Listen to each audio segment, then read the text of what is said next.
अऊज़ु बिल्लाहि अस्समीउल अलीम मिनश्शैतानिर रजीम। बिस्मिल्लाहिर रहमानिर रहीम।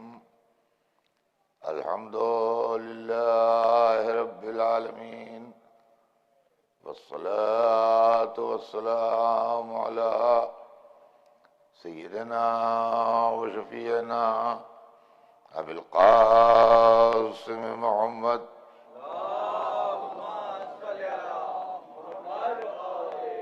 वाले तय्यबीन ताहिरीन अल-मासूमीन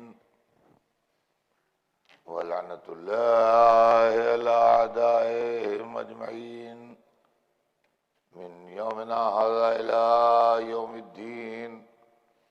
अम्मा बाद फ़क़द क़ाल अल्लाहु सुब्हानहु तबारक व तआला फ़ी किताबिहिल मुबीन व हुवा अस्दक़ुस सादिक़ीन। इन्नद-दीना इंदल्लाहिल इस्लाम। सलावत भेजने मोहम्मद।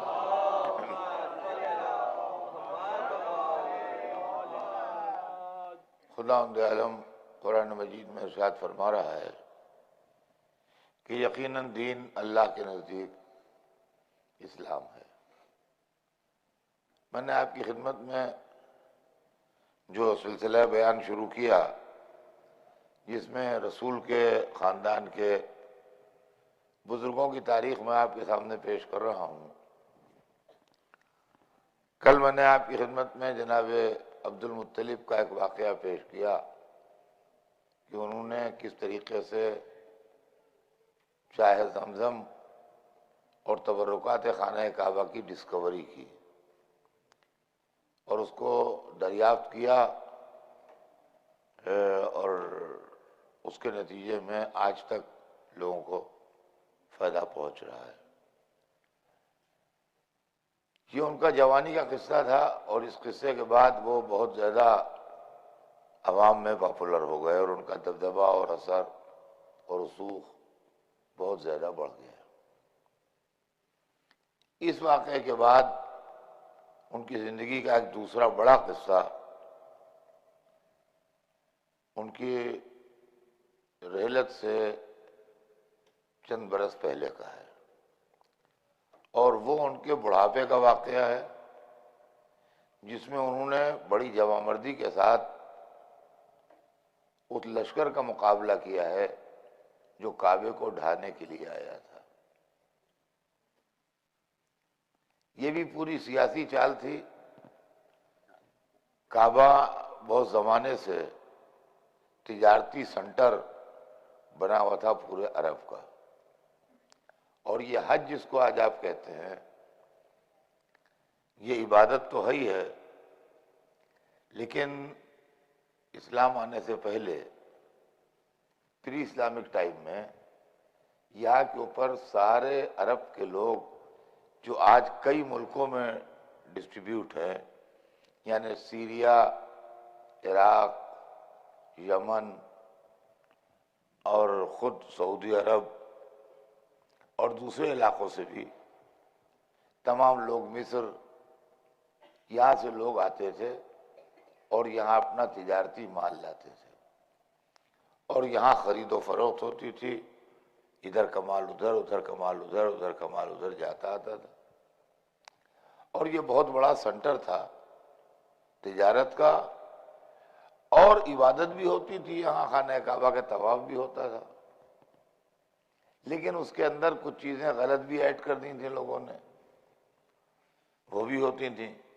फिर इसके अलावा हिंदुस्तान में, पाकिस्तान में एक कल्चर है मेलों का और उर्स वगैरह का, जहाँ मुख्तलिफ एक्टिविटीज़ होती हैं।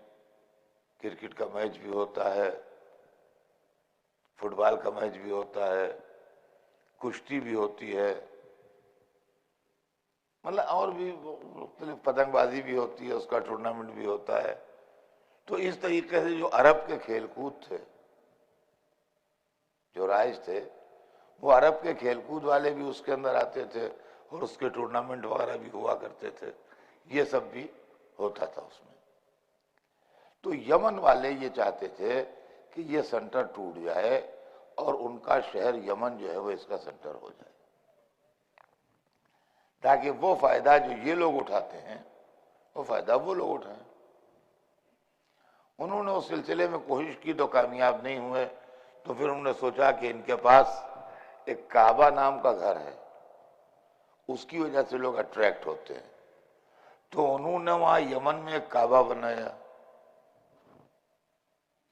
और यमन में काबा बना के उसकी पब्लिसिटी की कि भी बड़ा जबरदस्त काबा है और यहाँ आओ और आन के इधर, मगर वहां कोई आया नहीं।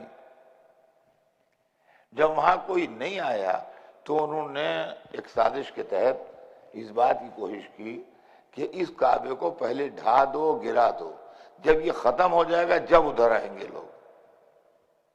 चुनांचे इस काबे को गिराने की एक पूरी मुनज़्ज़म साजिश तैयार की गई, कॉन्स्पिरेसी की गई कि ये काबा जो है इसको ढा दिया जाए। चुनांचे उन्होंने बाकायदा एक पूरी फौज, यमन में बादशाहत थी तो उन्होंने पूरी एक फौज, एक आर्मी, जिसके अंदर हाथी भी थे। अरबों ने इसके पहले कभी हाथी देखे नहीं थे, इसलिए कि सऊदी अरब में हाथी होता नहीं। हाथी या इंडिया में होता है या अफ्रीका में होता है। अफ्रीका का हाथी पालू नहीं होता, वो जंगली है, तो इंडिया का हाथी पालू हो जाता है। तो जितने ट्रेंड हाथी होते हैं उतने मोस्टली इंडिया के हाथी होते हैं। तो ये लोग यमन वाले इंडिया के सामने तो रहते ही थे, वहां से हाथी ले आते थे और ला के उसको ट्रेन करके अपनी आर्मी में शामिल करते थे। इन्होंने हाथियों को ला के अपनी आर्मी में शामिल किया था। ये हाथियों को लिए हुए खाना काबा को ढाने आए। ये उसी साल का वाकया है जिस साल हुजूर सरवर कायनात की विलादत बाज़ादत हुई।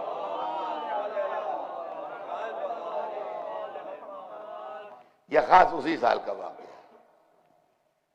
हाथियों को लिए वे खाना काबा को ढाने के लिए आए और जब यह आर्मी पहुंच गई खाना काबा के करीब,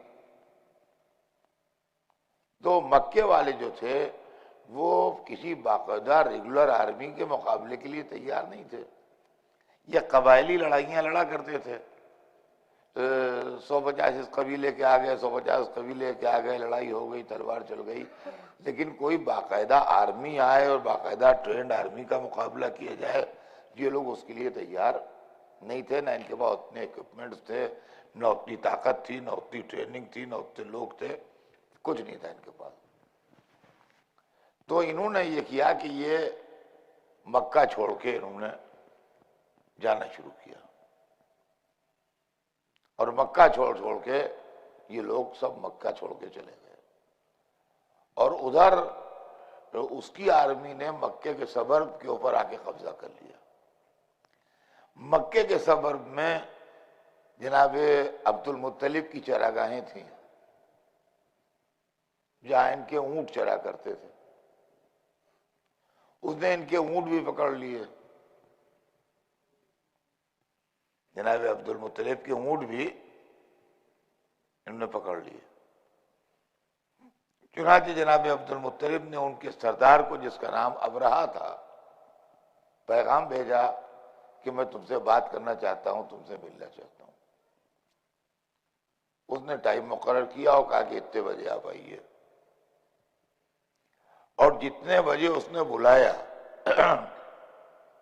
तो उसने मुलाकात के लिए खेमा नस्ब किया और उस खेमे के अंदर अपने बैठने के लिए बीच में एक तख्त बिछवाया और बाकी कुर्सियां लगवा दी, और जितने उसके दरबारी थे या जिन लोगों को उसे खेमे में बिठाना था, गिन के उतनी ही कुर्सियां लगवाई। अगर वो चाहता था कि 50 आदमी खेमे में रहें तो उसने 50 आदमियों की 50 कुर्सियां लगवाई और 50 आदमियों की ड्यूटी लगाई कि तुम्हें खेमे में रहना है, और अपने लिए तख्त बिछवाया। और उसकी स्कीम ये थी और उसकी पॉलिसी ये थी कि जब कुरैश का सरदार आएगा तो उसको हम खड़े खड़े उससे बात करेंगे, उसको बैठने की जगह नहीं देंगे, खड़े खड़े उससे बात करेंगे। और दूसरी तरफ अपने दरबारियों को ये मना कर दिया कि जब कुरैश का सरदार आए तो खबरदार कोई ताजीम के लिए ना खड़े होना, जैसे बैठे हो कुर्सियों पर वैसे बैठे रहना। ये सारे इंतजामात मुकम्मल करके उसने अपना दरबार सेट किया, और सेट करने के बाद अब उनको मैसेज भेजा कि आप तशरीफ लाइए। तारीख बताती है कि जनाब अब्दुल मुत्तलिब को अल्लाह ने वजाहत अता की थी। वो जैसे ही दाखिल दरबार हुए, सबसे पहला शख्स जो ताजीम को उठा वो खुद वही अबरहा था। और जब वो ताजीम को उठा तो उसके साथ में जितने दरबारी थे वो ताजीम को उठे। अब वहां सूरत हाल ये थी कि कोई एक्स्ट्रा कुर्सी नहीं थी जिसके ऊपर इनको बिठाया जाए। ताजीम को तो सब लोग खड़े हो गए, मगर अब बिठाइए तब तो बैठेंगे। नतीजा ये हुआ कि उसी तख्त के ऊपर वो खिसका और उसने इनके लिए जगह बनाई, इसलिए कि वहां कुर्सियों पर सब बैठे हुए थे कि इसको हटा दे कुर्सी पर से। उसने खिसक के वहां जगह बनाई और ये आन के उसके पहलू में बैठ गए। अब जो पहलू में आन के बैठे तो उसने यही सवाल किया कि कैसा मिला, कैसे तशरीफ लाए, कैसे आना हुआ आपका, क्या बात है। तो आपने फरमाया कि तेरे लश्कर वालों ने मेरे ऊंट पकड़ लिए हैं, उन्हीं के लिए आया हूं कि वो उनको छुड़वा दे। ऊंटों से क्या झगड़ा है। तो वो एकदम उचक गया, हैरत में आ गया। और उसने सर से पैर तक इनको देखा। कहने लगा मुझे बहुत ताज्जुब है कि आपका ऐसा शानदार सरदार और चंद ऊंटों के लिए सिफारिश लेके आया, और उस घर के लिए आपने कुछ नहीं कहा जिसके आप मुतवल्ली हैं। यही कहने कहलवाने यही गए थे असल में, वरना जो 100 ऊंट काट के खिला दिया करे उसे ऊंटों की कौन सी फिक्र है, समझे आप। तो यही कहलवाने गए थे असल में कि वो ये कहे। और देखिए यहीं से रसूलुल्लाह के खानदान वालों के ईमान के जिन गोशों से पते चलते हैं वहीं से पते चलते हैं। तो जब उसने कहा कि मुझे सख्त ताज्जुब है आपके ऊपर कि आपका ऐसा शानदार सरदार और आप ऊंटों की सिफारिश लेके आए हैं और उस घर की जिसके आप मुतवल्ली हैं उसके लिए आप कुछ नहीं कर रहे हैं, तो मुस्कुराने लगे। कह लगे भाई बात यह है कि ऊंटों का मालिक मैं हूं, इसलिए अपने ऊंटों के लिए कहने आया हूं। उस घर का भी कोई मालिक है, जो नालिक है वो निपटेगा, उससे मुझसे मतलब क्या है। समझ आए आपकी, जो मालिक है वो निपटेगा, मुझसे मतलब क्या है। तो चलिए ये तो उन्होंने बता दिया कि मुझे काबे की फिक्र नहीं है। अब ये वाकया जब से मैंने पढ़ा है और जब से ये अज़ादारी के खिलाफ लोगों ने मूवमेंट चलाना शुरू किया और तकरीरें करना शुरू की, तो मैं अक्सर व बेशतर इस वाकये को कोट किया करता हूँ, समझे आप। मैं अक्सर व बेशतर इस वाकये को कोट किया करता हूँ, और कोट करते हुए मैं ये बात कहता हूँ कि जैसे जनाब अब्दुल मुत्तलिब ने बात फरमाई थी कि भैया मुझे अपने ऊँटों की फिक्र है और वो घर जिसका है वो जाने, वो घर जाने, उसी तरीके से आज़ादारी जिसकी है वो जाने, वो जाने। इसलिए कि काबे की जिम्मेदारी भी अल्लाह की है और आज़ादारी की जिम्मेदारी भी अल्लाह की है। हमको वही फिक्र परेशान कर रही है जो अबू तालिब को परेशान कर रही थी कि हमारे ऊँट ना पकड़ ले जाए कोई। सलावत भेजने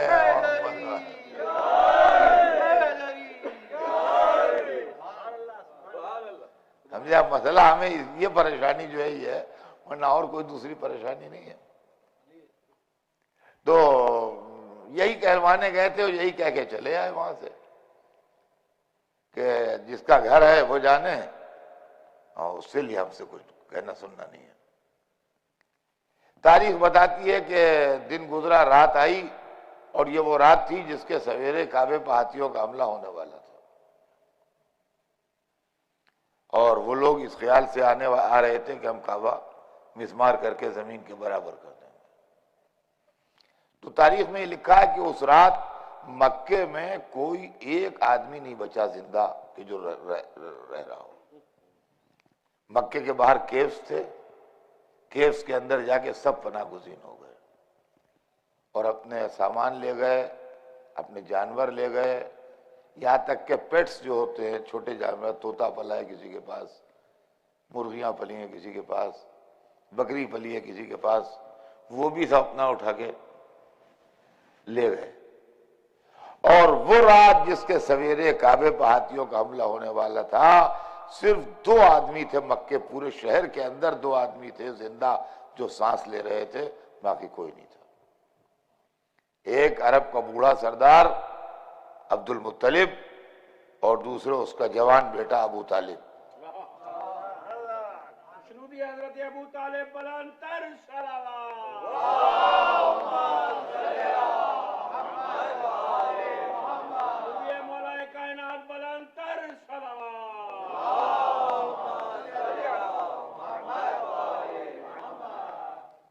सिर्फ ये 2 आदमी थे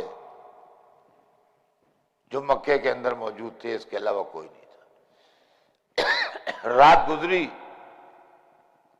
सवेरा हुआ, अबू तालिब और अब्दुल मुत्तलिब घर से निकले और निकल के आके खाना काबा के दरवाजे के सामने खड़े हो गए। जो लोग खाना काबा जा चुके हैं और मक्का मुअज़्ज़मा जा चुके हैं, वो अच्छे तरीके से वाकिफ हैं कि मक्का जो है वैली में है, चारों तरफ ऊंचे ऊंचे पहाड़ हैं और बीच में जो साफ जगह है उसमें हरम है, खाना काबा है। आज हालांकि पहाड़ियों काट काट की इमारतें बन गई हैं, लेकिन अगर आप अपने दिमाग से उन इमारतों को हटा दीजिए तो आपको फिर अंदाजा होगा कि चारों तरफ पहाड़ियां दिखाई देंगी। सलावत भेजने में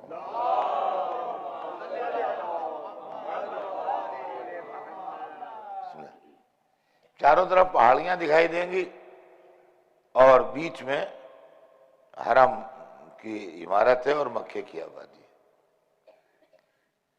अब्दुल मुत्तलिब व अबू तालिब खड़े थे वहां कि एक मर्तबा बेटे ने बाप से कहा कि बाबा, मुझे पहाड़ियों के पीछे से हाथियों के सर दिखाई दे रहे हैं। एक चारों तरफ देख रहे थे वो लोग, तो इधर से उनकी आने की तवक्को थी कि इधर से आएंगे। उनका मुझे पहाड़ियों के पीछे से हाथियों के सर उभरते हुए दिखाई दे रहे हैं। तो बूढ़े बाप ने जवान बेटे से कहा कि बेटा, आसमान पर देखो, कुछ दिखाई दे रहा है? आसमान पर देखो, कुछ दिखाई दे रहा है? तो बेटे ने आसमान पर नजर डाली और आसमान पर नजर डाल के उसने चारों तरफ देखा गौर से और कहा कि बाबा, मुझे इस तरफ से, जिस तरफ ने उसको नजर आया था, ने इशारा कर कहा कि बाबा, मुझे इस तरफ से कुछ अब्र आता दिखाई दे रहा है। बस जैसे ही बेटे ने यह कहा कि बाबा, मुझे इस तरफ से कुछ अब्र आता दिखाई दे रहा है, वैसे ही बूढ़ा सरदार मुतमईन हुआ। उन्होंने कहा, अल्हम्दुलिल्लाह, मेरे रब की नुसरत आ गई। ये काफिरों के अंदाज नहीं होते हैं। कहा, अल्हम्दुलिल्लाह, मेरे रब की नुसरत आ गई। और देखते ही देखते बेटे ने जिसको अब्र समझा था दूर से, जब वो अब्र नुमा टुकड़ा करीब आया तो मालूम हुआ कि वो अब्र नहीं था, बल्कि वो अबाबीलें थी जो झुंड बना के उड़ रही थी। और उन्होंने जो डाइव मारी नीचे की तरफ आई तो मालूम हुआ कि नहीं, ये तो परिंदे हैं, ये अब्र नहीं है। और उधर हाथियों के मुजस्समे साफ दिखाई देने लगे काली पहाड़ियों पर। जो लोग मक्के जा चुके हैं वो जानते हैं कि मक्के की पहाड़ियां हरी भरी नहीं है, काली पहाड़ियां हैं बिल्कुल। हमने देखा होगा, इसे बहुत से लोग बैठे होंगे जो मक्के जा चुके हैं। काली पहाड़ियां हैं, हरी भरी कश्मीर वाली पहाड़ियां नहीं है या इधर वाली पहाड़ियां नहीं है, बिल्कुल स्याह। उन स्याह पहाड़ियों के ऊपर काले हाथी, मंजर काबिल दीद होगा खुदा कसम। और उधर से ऊपर से उड़ती हुई अबाबीलें और वहां फजालाओं का असफ़ माकूल। अब वो देख रहे हो तो देख रहे हो, बाकी इतने दूर से इटकरी तो दिखाई देती ना होगी। भाई यही दिखाई देता होगा कि वो अबाबील झुकी और वो एकदम भूसा होके बैठ गए, वो भूसे के ढेर होते गए।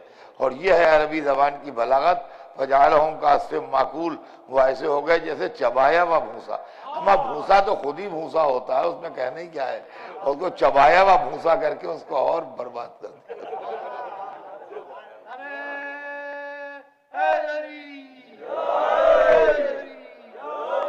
फजालहुम कास्फिम माकूल कुरान मजीद में है। और वो सब के सब जो थे वो सब खत्म हो गए, बर्बाद हो गए। और ये लोग उसी शान से खाना काबा के दरवाजे के सामने खड़े रहे। वह उसी दिन से हमारी समझ में नुक्ता आ गया कि इस घराने में मैदान छोड़ के भागने का चलन नहीं, चाहे कुछ हो जाए। सलावत भेज दें मोहम्मद।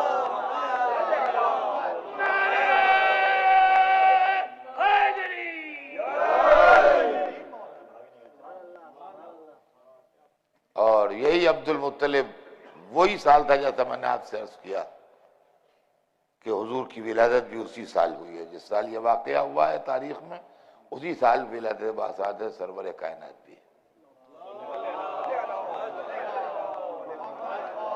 और अब तारीख ये लिखती है कि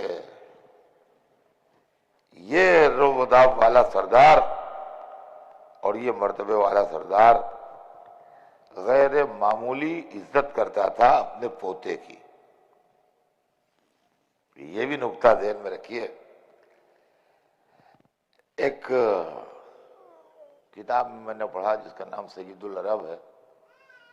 मिस्र का एक मशहूर राइटर है, मॉडर्न राइटर है, उमर अबुन नसर। उमर अबुन नसर की किताब है सईदुल अरब। उसके अंदर उसने लिखा है कि खाने काबा के साए में दोपहर के वक्त एक चादर बिछती थी। इमारत के साए में दोपहर के वक्त एक चादर बिछती थी खाने काबा के साए में, और उस चादर पर अब्दुल मुत्तलिब आके बैठते थे।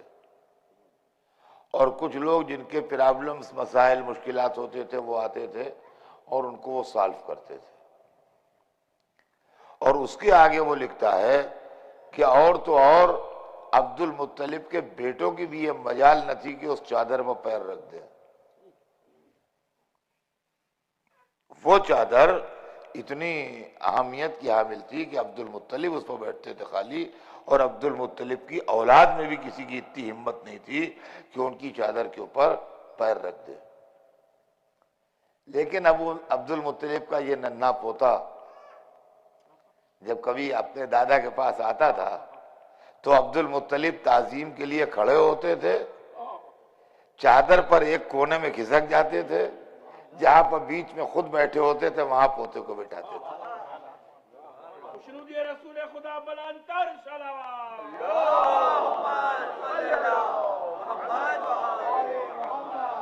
जनाबे मुत्तलिब बलंतर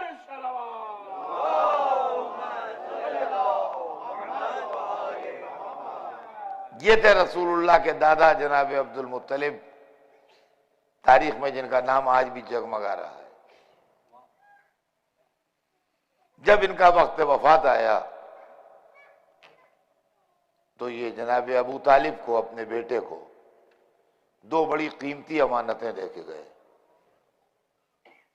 एक, अपने यतीम पोते का हाथ अपने बेटे के हाथ में दिया कि अबू तालिब ये बच्चा आज से तुम्हारे हवाले है, तुम इसको पालना और इसकी परवरिश करना। दूसरे, काबे की तौलियत अपने बेटे अबू तालिब को हवाले कर गए। तारीख अबू तालिब से बहुत बरहम है। तारीख को अबू तालिब पर बहुत गुस्सा है, और बरहमी की वजह हमें मालूम है। इतनी खिदमतों के बावजूद जो उन्होंने इस्लाम की और इतनी जहमतें जो उन्होंने सरवर कायनात की हिफाजत के सिलसिले में उठाई, इस्लाम की मुजरिम तारीख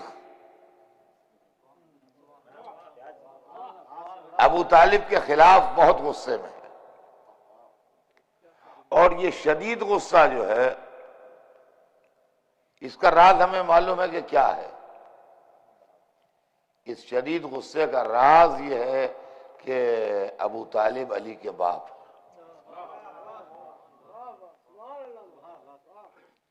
वो अली पर आया वो गुस्सा है जो कभी अबू तालिब पर होता रह जाता है, कभी औलाद अली पर होता रह जाता है। अबू तालिब के सिलसिले में तारीख ने दो बहुत बड़े स्कैंडल बना के रखे हैं, और यकीन माने आप कि ये स्कैंडल वहां बनते थे जहां बनी उमैया के लंबे लंबे दस्तरखान बिछते थे जिन पर माले खुदा खाया जाता था और इस्लाम का मजाक उड़ाया जाता था।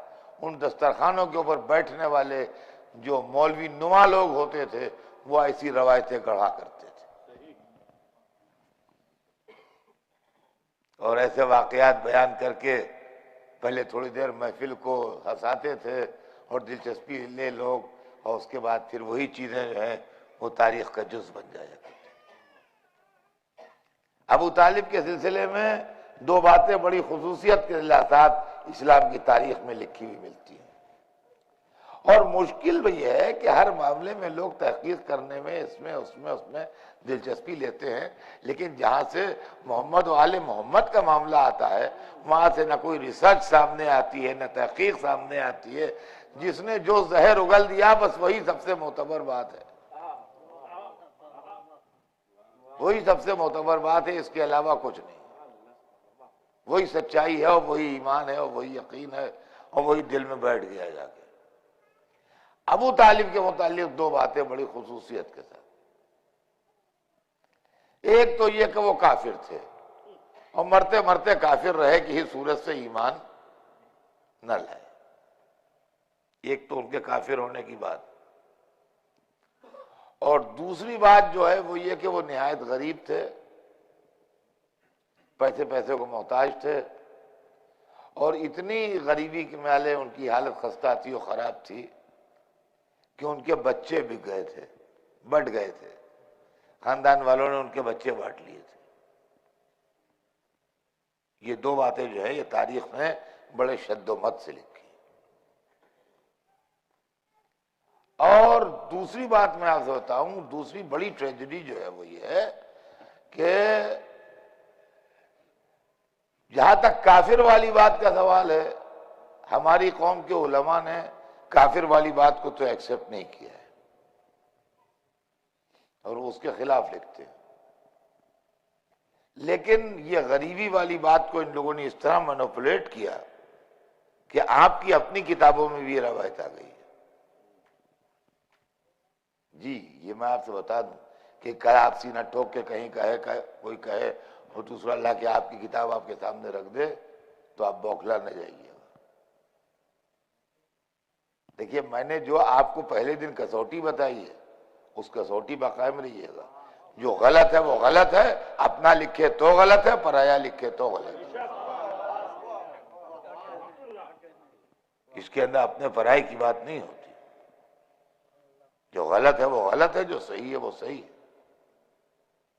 सही पराया लिखे तो वो सही है और गलत अपना लिखे तो वो गलत है। रवायतें गढ़ी जाती थी और रवायतों के अंदर ये तरकीबें की जाती थी कि इसको शिया लोग एक्सेप्ट कर लें। उसके अंदर वो टेक्निक रखी जाती थी। हर जमाने में कोई जमाना ऐसा नहीं इसमें डिप्लोमेसी ना होती हो, कोई जमाना ऐसा नहीं जो मीडिया जिनके पास ना हो। आज डेवलप हो गया है जमाना, ये बात अलग है, लेकिन कल भी हुकूमतें चलती थी, कल भी सिफारतें होती थी, कल भी वजारतें होती थी, कल भी सारे इंतजाम होते थे। ऐसे नहीं था कि वहां कुछ ना होता हो। तो जो रवायतें गढ़ी जाती थी अहद बनी उमैया में, वो जोड़ा जोड़ा रवायतें गढ़ी जाती थी, दो दो। एक रवायत ऐसी गढ़ी जाती थी जिससे हजरत अली की गुस्सेवरी, बदमिजाजी, लोगों के साथ न रहने का जज्बा और अवामुल नास की जिंदगी अजीरन करने वाली कैफियत पैदा हो। बार दुश्मनाने अली लाना। और दूसरी तरफ ऐसी रवायत गढ़ी जाती थी जिसके अंदर हाकिम शाम का अखलाक उसकी खुशमिजाजी, उसकी फैयाजी और अपने दुश्मनों के साथ उसने सलूक, ये तमाम चीजों का जज्बा नुमाया। ये दो रवायतें गढ़ी जाती नहीं एक साथ, समझे आप? ये दो रवायतें गढ़ी जाती थी एक साथ। उसके अंदर उस चक्कर में आन के हमारे बहुत से, देखिए ये जरूरी नहीं कि हर शिया बहुत समझदार हो,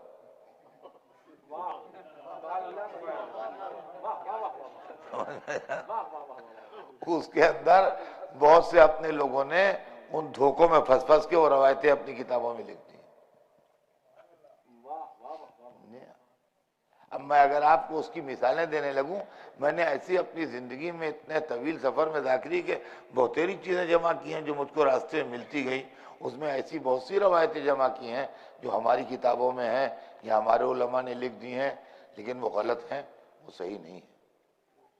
मिसाल के तौर के ऊपर एक रवायत बड़े जोर शोर से आपके यहाँ पढ़ी जाती है मजलिसों में, और बड़े सीना ठोक ठोक के आजकल आलिम पढ़ते हैं कि वो हजरत अली के पास अकील आए और कहने लगे कि वो मुझे पूरी नहीं पड़ती है, मुझे पैसे दे दिया कीजिए। और उन्होंने लोहा गर्म करने के लिए रख दिया, और जब वो लोहा लाल हो गया तो वो उनके हाथ की तरफ बढ़ाने लगे। तो उन्होंने कहा, भाई क्या मेरा हाथ जला दोगे? तो उनका है, भाई तुम मुझे जहन्नम में जलाना चाहते हो और जरा दुनिया की आग से घबराए जा रहे हो। ये रवायत हमारे मेंबरों से पढ़ी जाती है, आपने भी सुनी होगी। मैं आपसे एक बात पूछता हूं, आपने रवायत तो सुन ली, कभी इसका तज्जिया, कभी इसकी एनालिसिस भी की? और क्या अली को ईमानदार साबित करने के लिए अकील ही रह गए बेईमान साबित करने के लिए?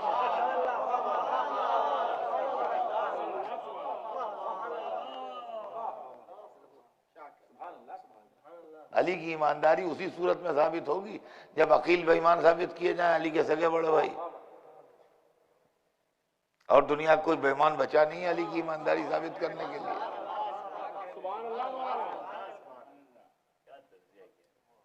अच्छा, अब आइए सुनिए, ये रवायत वजी है। वजी कहते हैं गढ़ी हुई रवायत को, फैब्रिकेटेड है, बनाई हुई है। इसके अंदर असलियत क्या है सुनिए। इसके अंदर असलियत यह है कि हजरत अली, पहली बात तो इसमें जो गड़बड़ की है वो ये है कि जब हजरत अली ने उनसे पूछा कि भाई क्या है, तो कहने लगे कि भाई पूरी नहीं पकती है, बच्चों का पेट नहीं भरता, भूखे रहते हैं, इसलिए मैंने कहा था। तो इसका मतलब यह है कि इस्लाम का निज़ाम तकसीम नाकिस था, जो जरूरियात पूरे नहीं होते थे। इसका मतलब यह है कि इस्लाम का निज़ाम तकसीम जो था वो नाकिस था, और एक आदमी के बच्चे भूखे रहते हैं, उसके जरूरियात पूरे नहीं होते हैं, इसलिए वो डिमांड कर रहा है और दे दे। दूसरी बात जो है वो ये है कि आपने हजरत अबू तालिब की औलादों के मुतालिक पढ़ा नहीं। देखिए, बच्चे का लफ्ज जो है वो एक रिलेटिव टर्म है, ये दो तरह इस्तेमाल होता है, एक in the real sense of the term और एक मुहावरे के तौर पर। देखो बच्चे बहुत शोर मचा रहे हैं, चुप कर दो। देखो बाहर सड़क के ऊपर बर्फ जमी हुई है, बच्चे निकल न जाएं, गिर न पड़े। तो सड़क चल रही है, बच्चे उधर न चले जाएं। बराबर आवाजें आया करती है मजलिसों में, इसमें उसमें। ये वाकईन बच्चों के लिए लफ्ज इस्तेमाल होता है। कोई 4 बरस का है, कोई 3 बरस का है, कोई 5 बरस का है, कोई 6 बरस का है, उचक रहे हैं, दौड़ रहे हैं, गिर ना पड़े, कहीं सड़क के ऊपर ना निकल जाएं, इधर ना आ जाएं, उधर ना आ जाएं, बच्चे शोर कर रहे हैं, चीख रहे हैं, लिहाजा ये बच्चे। और एक सूरत यह है कि हमसे लोग पूछते हैं, अदर साहब माशाल्लाह आपके कई बच्चे हैं? तो अब ये इस एज में जो मुझसे बच्चे पूछते हैं तो वो बच्चे नहीं है। अच्छा, मैं जवाब भी देता हूं, मैं जवाब भी देता हूं। अच्छा, लोग ये समझ के पूछते भी नहीं है कि वो 6 महीने का कोई होगा, कोई साल भर का होगा, कोई 3 बरस का होगा, ये समझ के लोग पूछते भी नहीं है। समझे आप? माशाल्लाह सबकी शादियां हो चुकी हैं, सब बच्चों वाले हो चुके हैं, सब हो चुके हैं, लेकिन मेरे रिश्ते से वो बच्चे कहे जाते हैं। वो बच्चे जो हैं, अब उनमें कोई बच्चा जो है बच्चा नहीं है, माशाल्लाह सब जवान है, लेकिन मेरे रिश्ते से वो बच्चे कहे जाते हैं। जब तक मैं जिंदा रहूंगा, जब तक मेरे रिश्ते से वो बच्चे कहे जाते रहेंगे। और हमाया हमने अबू तालिब के बच्चों के लिए तारीख लिखती है कि हर एक में 10 बरस का फर्क था।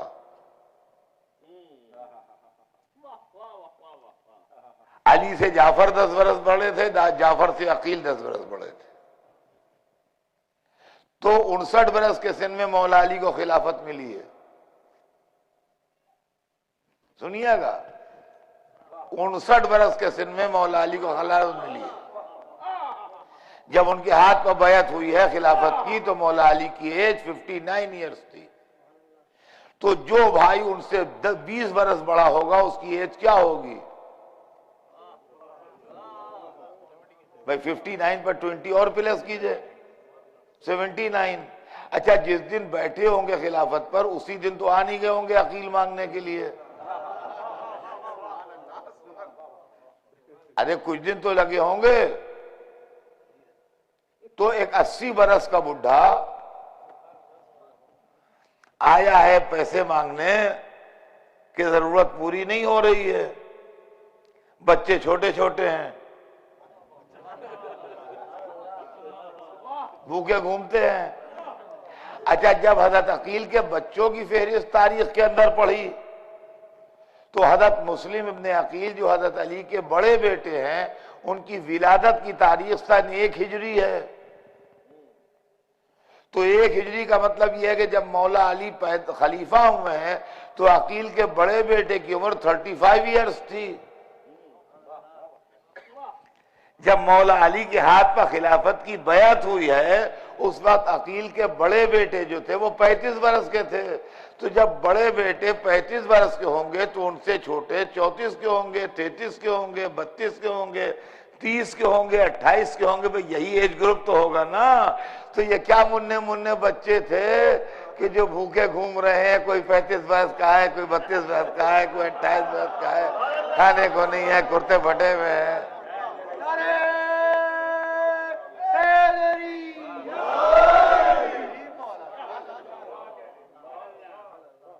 हाँ, मुझे बताइए ये क्या क्या खेल है ये झूठे रावियों की हदीसें और ये हमारे भोले भाले सादा लोग उसको एक्सेप्ट किए हुए मुंह खोले हुए।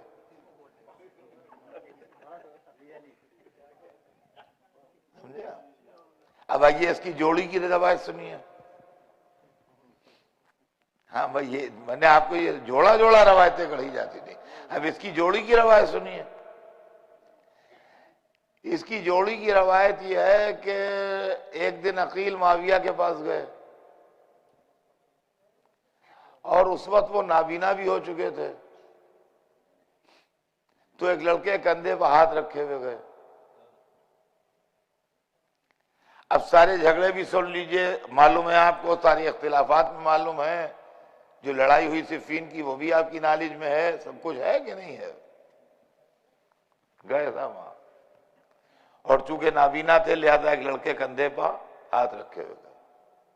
तो उसने कहा कि अकील कैसे आए, खैरियत तो है। तो एक बड़े ह्यूज अमाउंट का मुतालबा किया कि मुझे इतने पैसे चाहिए, मोटी रकम, बड़ी रकम मांगी कि मुझे इतने पैसे चाहिए। तो उसने कहा कि इतने पैसे लेके क्या करोगे भाई, कहा इतनी जरूरत पड़ गई जो इतने पैसे चाहिए। कहा कि कनीज खरीदूंगा। कहा कनीज बिक रही है वो खरीदूंगा। तो वो हंसा और कहने लगा कि मां अब तो तुम नाबीना भी हो गए, अब इतनी खूबसूरत कनीज खरीद के क्या करोगे इतनी महंगी, तो आंखें भी नहीं रही, अब तो नाबीना भी हो गए, अब इतनी खूबसूरत इतनी महंगी कनीज खरीद के क्या करोगे। तो अकील कहने लगे कि इसलिए खरीदूंगा कि उससे ऐसा लड़का पैदा हो कि अगर तुझे किसी बात पर तू उसे गुस्सा दिला दे तो तेरी गर्दन उड़ा दे।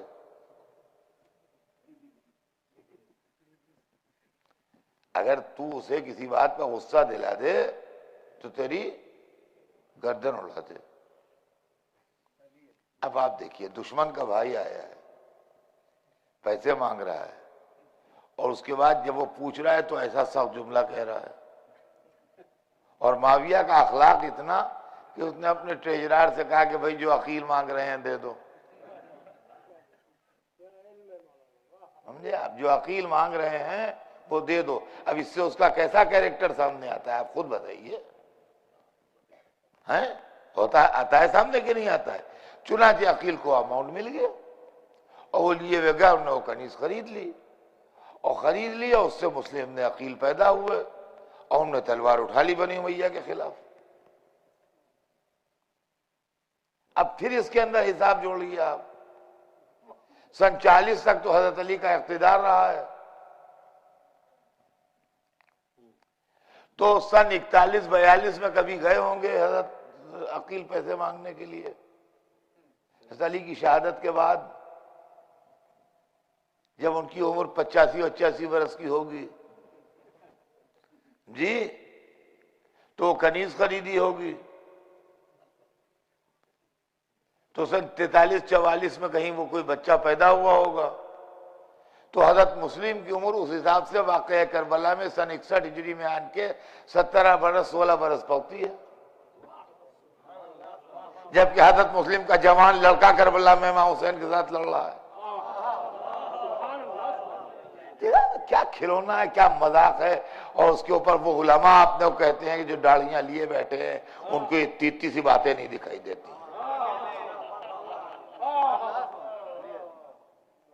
ये दोनों रवायतें आपकी हैं किताबों में।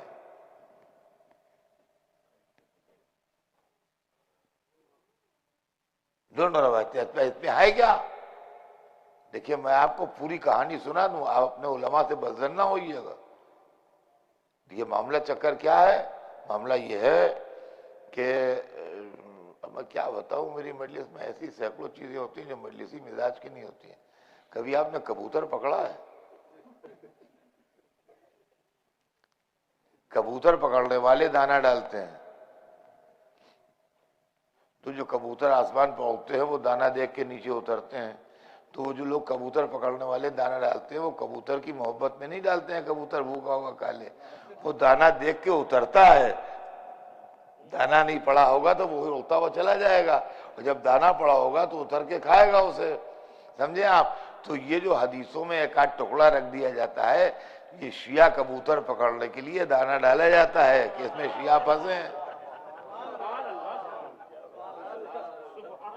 कहता तकील ना किसी बात पर तुझे गुस्सा दिला दे तो तेरी गर्दन उड़ा दे, ये जुमला शियों को पसंद आया, रवायत रख ली। मौला अली किसी से मुरव्वत करने वाले नहीं, अपने सगे भाई से भी ये टुकड़ा पसंद आया, शियों ने रवायत रख ली। और ये भी मैं आपसे बता दूं कि हमारे उलमा मज़ल्ला ऐसा नहीं है कि आप ये समझिए कि उन्होंने कोई वो किया, उन्होंने बड़े काम किए हैं और बहुत खिदमत की है। जो हालात थे और जिस तरीके से हमारे घर में आग लगी थी और जिस तरह हम बर्बाद किए जा रहे थे और जिस तरह लूट मची थी, उनने सबसे पहले अकायद का काम किया, उसके बाद अमाल का काम किया, वाजिब व हराम का काम किया, तमाम चीज़ें की ऐसी। अब वो चीज़ें जिन पर अकायद पर भी कोई ज़रूरत नहीं पड़ती है, अमाल पर भी कोई ज़रूरत नहीं पड़ती है, तो उसमें अगर कुछ चीज़ें रह जाती हैं तो वो काबिले इतराज़ ऐसे नहीं है, बस खाली ये है कि हम समझ बूझ के उसको डिलीट करते रहें और निकालते रहें और साफ करते रहें। दूसरी बात भी आप समझ लीजिए ताकि किसी के दिमाग में गलतफहमी ना रहे कि इल्मी एक्सीडेंट भी होता है। जैसे हाईवे पर कारों का एक्सीडेंट होता है कि हाईवे पर गाड़ियां चली जा रही हैं 140-150 किलोमीटर की स्पीड से, 100 माइल्स पर आवर की स्पीड से या 120 माइल्स पर आवर की स्पीड से। एक गाड़ी का एक्सीडेंट हुआ वहां पर, दूसरी गाड़ी जो उससे महज 10 फीट दूर थी वो कंट्रोल नहीं हो पाई, वो उससे टकराई, तीसरी उससे टकराई, चौथी उससे टकराई, 16 गाड़ियां यहां से वहां तक टकरा गई। तो डैमेज तो हुई 16 गाड़ियां, लेकिन ये एक्सीडेंट एक है, 16 एक्सीडेंट नहीं है। इसलिए कि अगर पहली गाड़ी का एक्सीडेंट ना होता तो बकिया ये जो 15 गाड़ियां हैं ये सब खैरियत से निकल जाती। क्योंकि पहली गाड़ी का एक्सीडेंट हो गया, लिहाजा ये गाड़ियां जो थी ये उसकी जद में आ गई। ऐसे ही इल्मी दुनिया में होता है कि मैं ज्यादा पढ़ा लिखा और काबिल आदमी नहीं था, मुझे लिखने का शौक चल रहा है, मैंने एक किताब लिख दी, मैं मुहक्किक था नहीं। मेरे 100 बरस के बाद एक शख्स उस सब्जेक्ट पर लिखने उठा, उसने देखा किताब को तो ऊपर बड़े बड़े टाइटल लिखे थे, खतीब अकबर और फुला और ढमक। उनका अरे बड़े काबिल हैं ये, देखो क्या क्या टाइटल लिखे हैं। असलियत में कुछ मामला था नहीं। जब उसने किताब पढ़ी तो उसने वाकया देखा, उनका इन्होंने लिखा है, उसने उठा के लिख दिया। उनके 100-200 बरस के बाद तीसरा राइटर उठा, उसने देखा फुला और फुला ने लिखा है, उसने लिख दिया। उसके बाद चौथा उठा, उसने कहा फुला ने भी लिखा, फुला ने भी लिखा, फुला ने भी लिखा, भाई मोतबर वाकया है, उसने लिख दिया। इस तरीके से लोग लिखते चले गए। ये इल्मी एक्सीडेंट है जो हो रहा है।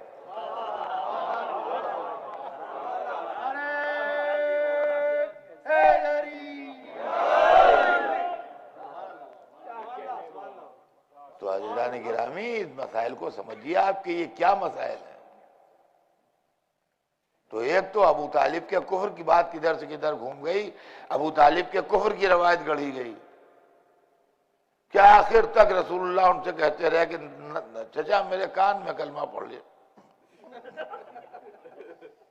उन्होंने ना पढ़ा, उन्होंने ना पढ़ा। और दाढ़ी हवा में हिल रही है और ये सर हिला रहे हैं, ना पढ़ा। जैसे दूसरा कान इनका लगा हुआ था, ये सुन रहे थे कि उन्होंने ना पढ़ा। सब कुछ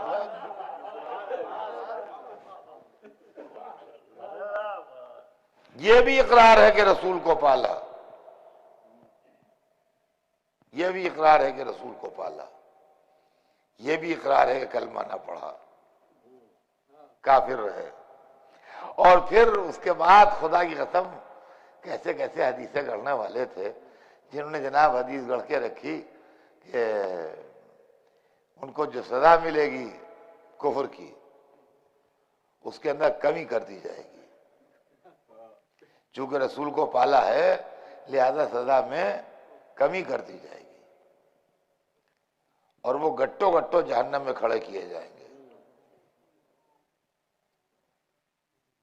और उससे उनकी कैफियत ये होगी कि जो पैरों में जो उनके गर्मी होगी उसकी जहन्नम की, कि उनका भेजा पक रहा होगा। ये अबू तालिब की शक्ल क़यामत के दिन दिखाई है जहन्नम में, कि वो जहन्नम में खड़े होंगे और भेजा पक रहा होगा। ये सारे वो गुस्से हैं जो रसूल को पालने और इस्लाम को बचाने के लिए अबू तालिब ने मेहनतें की हैं, ये सब उतारे जा रहे हैं। ये खुदा आदिल की तरफ से मोहम्मद को पालने का इनाम मिल रहा है। जबकि यही मुसलमान इस बात के कायल हैं कि रसूलुल्लाह के जमाने में 2 आदमी ऐसे गुजरे हैं कि जो काफिर थे, मगर उनकी 2 अदाएं अल्लाह को ऐसी पसंद आई कि उनको जहन्नम में नहीं भेजेगा, अल्लाह जहन्नम में भेजेगा मगर कोई तकलीफ नहीं होगी, वो आराम से जहन्नम में रहेंगे। एक हातिम के लिए लिखा है कि हातिम की सखावत चूंकि पसंद आई अल्लाह को, लिहाजा वो चूंकि काफिर था इसलिए जहन्नम में रहेगा मगर जहन्नम की आग उसको नुकसान नहीं पहुंचाएगी। और दूसरे नौशेरवा के लिए लिखा है कि उसकी अदालत अल्लाह को पसंद आई, लिहाजा वो जहन्नम में रहेगा मगर जहन्नम की आग उसको नुकसान नहीं पहुंचाएगी। तो अल्लाह को हातिम की सखावत और नौशेरवा की अदालत तो पसंद आ सकती है, मगर अबू तालिब का मोहम्मद को पालना पसंद नहीं आया किसी तरह से।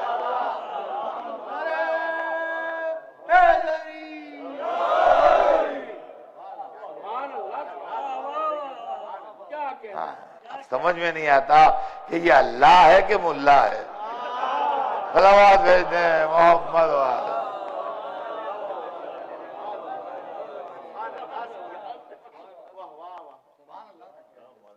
तो अज़ीज़ान गिरामी, एक तो ये मामला है, जिनके ईमान खुद डामाडोल हैं वो अबू तालिब को काफिर कह रहे हैं। और दूसरे अबू तालिब की गरीबी का अफसाना है कि अबू तालिब बहुत गरीब थे। एक दफा मक्के में कहत पड़ा, अब ये भी रवायत सुन लीजिए। एक दफा मक्के में कहत पड़ा तो अबू तालिब किया तो यूं ही फाके हो रहे थे, ऊपर से कहत भी पड़ गया। तो खानदान वालों ने ये सोचा कि अबू तालिब तो मर ही जाएंगे, अब कितना बचेंगे। लिहाजा भैया इनके बच्चे बांट लो। चुनाचे तालिब को तो हमजा ले गए, चचा थे ना, हमजा चचा थे, तो तालिब को हमजा ले गए, जाफर को अब्बास ले गए, अली को रसूलुल्लाह ले गए। भाई यही वो दांव है जिसमें रवायत आपकी यहां आ गई। अली को रसूलुल्लाह ले गए और अकील अबू तालिब के पास रहे, इसलिए कि अकील को बहुत चाहते थे अबू तालिब।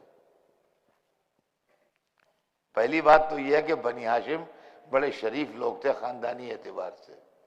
शरीफ लोग जब किसी की मदद करते हैं तो हाथ को हाथ की खबर नहीं होती है। शरीफ लोग जब किसी की मदद करते हैं तो हाथ को हाथ को खबर नहीं होती है, इस हाथ की इस हाथ को खबर नहीं होती। ये मदद का कौन सा तरीका है कि बच्चे बट रहे हैं?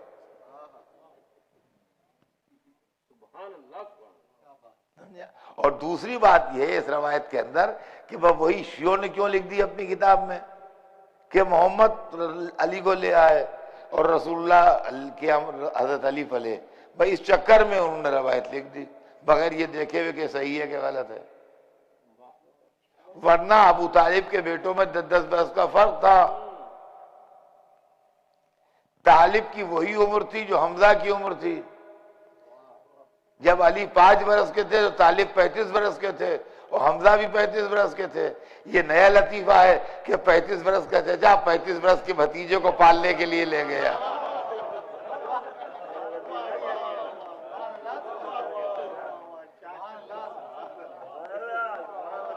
खुदा ही कसम कहीं से कहीं तक अक्ल जो है उसका गुजर ही ना हो, ऐसे इलाके में चलो जहां अक्ल का वजूद ही ना हो। तो ये भी है कि 35 बरस के चचा ने 35 बरस के भतीजे को ले लिया कि चलो हम तुम्हें पालेंगे। असल में अबू तालिब की हैसियत क्या थी? बस 2 मिनट में वाकया सुन के बात को तमाम करूं कि तारीख बताती है अबू तालिब की हैसियत का, इससे अंदाजा लगाइएगा आप कि एक रात सरवर कायनात घर पर नहीं आए।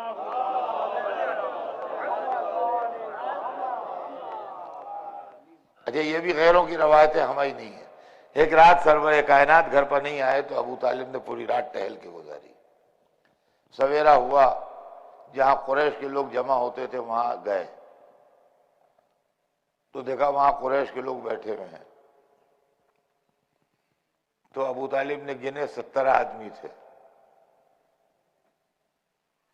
वहां से अपने घर आए, अपने गुलामों को आवाज दी,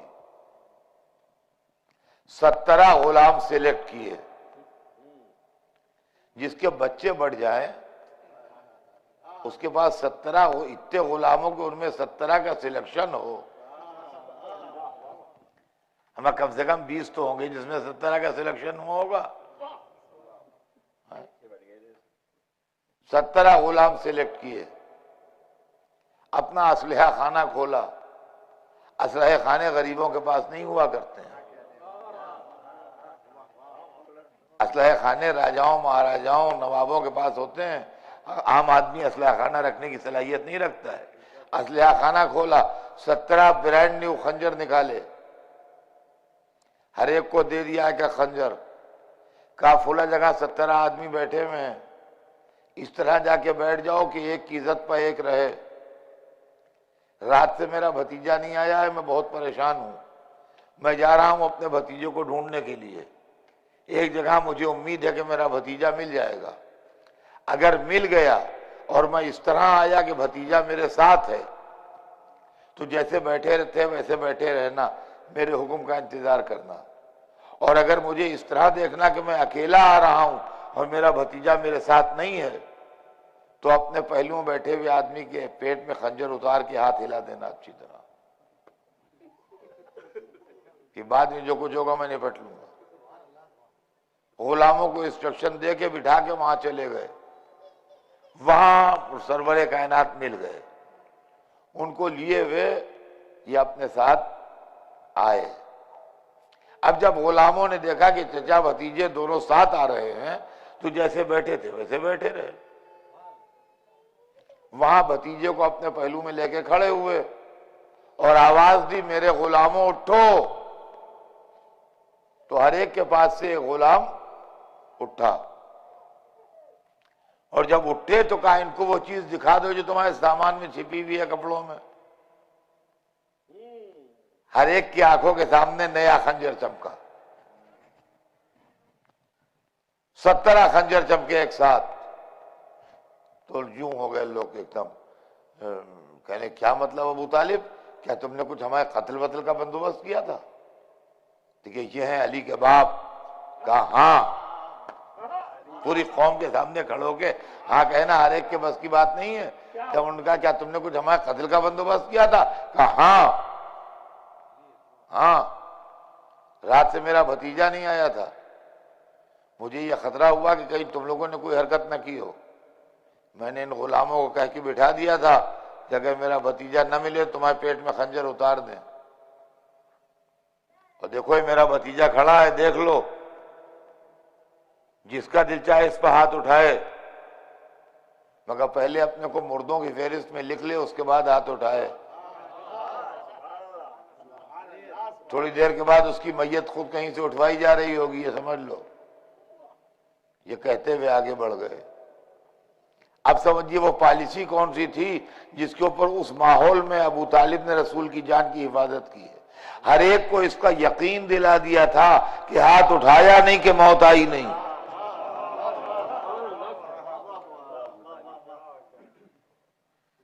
ये थे रसूलुल्लाह के बुजुर्ग, रसूल के खानदान वाले। और अज़ीज़ान गिरामी, वो अबू तालिब का पूरा खानदान था जो इस्लाम की राह में काम आया है। कहने को सब बनी हाशिम थे, और ठीक है, सही बात है, बेशक बनी हाशिम थे। बनी हाशिम होने में उनके कलाम नहीं है। कहने को सब बनी अब्दुल मुत्तलिब थे, और बेशक थे, सही बात है, उनके बनी अब्दुल मुत्तलिब होने में कलाम नहीं है। लेकिन अल्लाह की राह में जो कुर्बानियां दे रहे थे वो सब के सब अबू तालिब की औलाद थी। इसलिए कि करबला में जो 18 काम आए हैं, 18 बनी हाशिम जो कहलाते हैं, वो सब अबू तालिब का खून था, एक कतरा। इसलिए कि औलाद अकील काम आई तो अकील इब्ने अबू तालिब। करबला में औलाद जाफर काम आई तो जाफर इब्ने अबू तालिब। करबला में औलाद अली काम आई तो अली इब्ने अबू तालिब। करबला में औलाद इमाम हसन काम आई तो हसन इब्ने अली इब्ने अबी तालिब। करबला में औलाद हुसैन काम आई तो हुसैन इब्ने अली इब्ने अबी तालिब।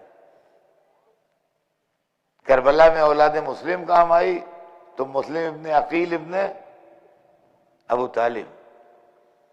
करबला में अब्दुल्ला इब्ने जाफर की औलाद काम आई तो औन मोहम्मद अबनाए अब्दुल्ला इब्ने अबू तालिब, जाफर इब्ने अबू तालिब। अज़ीज़ान गिरामी, अबू तालिबी के पूरे खून की गुलकारी है इस्लाम में। अबू तालिबी के पूरे खून की गुलकारी है इस्लाम में। इसीलिए दुनिया को गुस्सा है अबू तालिब के ऊपर। और खुदा की कसम, इस्लाम जिंदा है तो उसी पाक खून की बदौलत जिंदा है। लाखों दुरूद हों और हजारों सलाम हों उन पाकीज़ा खून के कदरों पर जिन्होंने इस्लाम को जिंदगी बख्श दी, जिन्होंने मजहब को हयात नौ बख्श दी। आज पूरा दीन का निजाम जो है वो नस्ल अबू तालिब के सहारे चल रहा है। और आज भी जो निजाम कायनात संभाले वो अबू तालिब का बेटा है, वो अबू तालिब की नस्ल पाक से है। अज़ीज़ान गिरामी, क्या दुनिया में कोई सोच सकता है और क्या कोई तसव्वुर ला सकता है? यह अज़ादारी भी इसीलिए जिंदा है कि हुसैन का कोई मातमदार पर्दा गैब में, कोई ये ना समझ ले कि हुसैन का कोई वारिस नहीं है। कोई ये ना तसव्वुर करे कि हुसैन का कोई अज़ादार नहीं है। नहीं, हुसैन का असली वारिस और हुसैन का हकीकी अज़ादार गैब के पर्दे में अपने जद्द मजलूम पर मातम करता रहता है और रोता रहता है। और तारीख लिखती है कि बैन कर कर के रोते हैं कि जद्द मजलूम, आप आवाज दे रहे थे हल मिन नासिरिन यंसुरुना, और कोई आपका मदद करने वाला न था। कभी गिरिया फरमाते हैं कि जद्द मजलूम, आपको जालिमों ने 3 दिन का भूखा प्यासा शहीद कर दिया। गिरामी, ये मातम, ये मजलिस, ये आज़ादारी, ये रोना, इसको हमेशा जहन में रखिएगा। इसके मुताल्लिक आदमी करे या ना करे, अल्लाह ने इसको वाजिब इसीलिए नहीं किया है, आप पर कोई जिम्मेदारी नहीं है। ये दुनिया मोहब्बत का वाजिब है, दुनिया शरीयत का वाजिब नहीं है। ना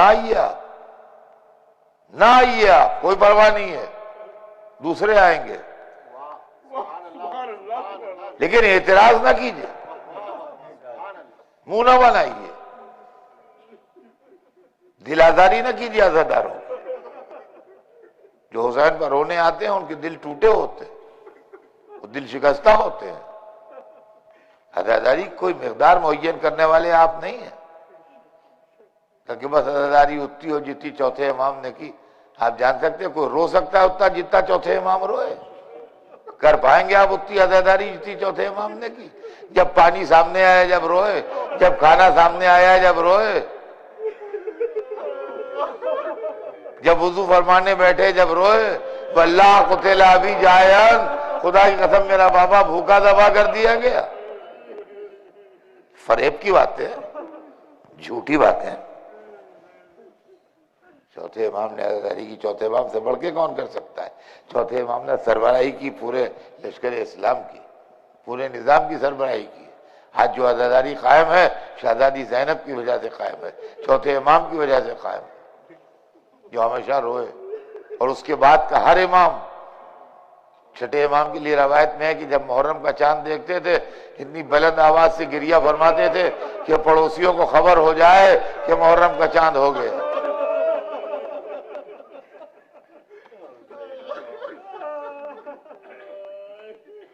पांचवें इमाम के लिए पढ़िए, वसीयतनामे में लिखा कि मिना में रोने वाले मुअय्यन करना जो मेरे लिए और मेरे जद्द बुजुर्गवार इमाम हुसैन के लिए गिरिया करें। ये मिना में क्यों मुअय्यन किए गए? इसलिए कि चारों तरफ से लोग आते हैं, हुसैन पर गिरिया और अज़ादारी का प्रोपेगेंडा।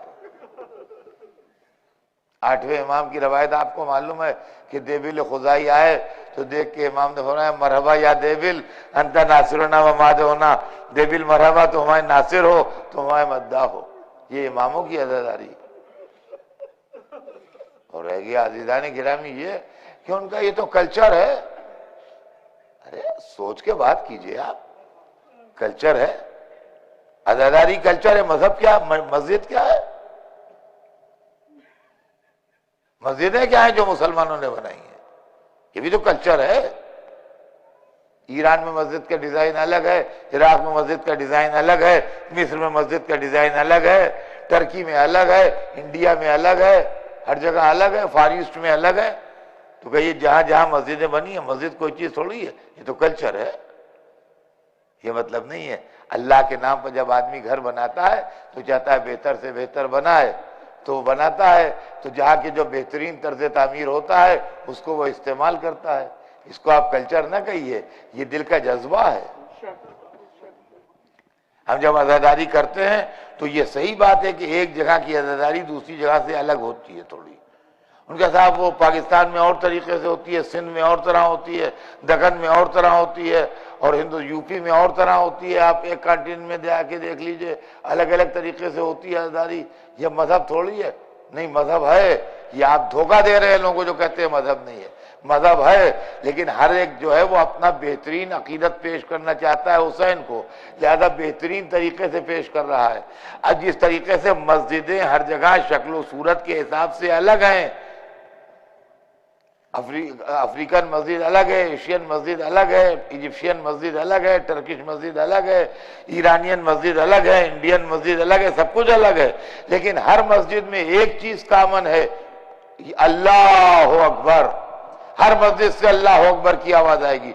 वैसे आजादारी हर जगह की अलग है, लेकिन एक चीज कॉमन है, या हुसैन।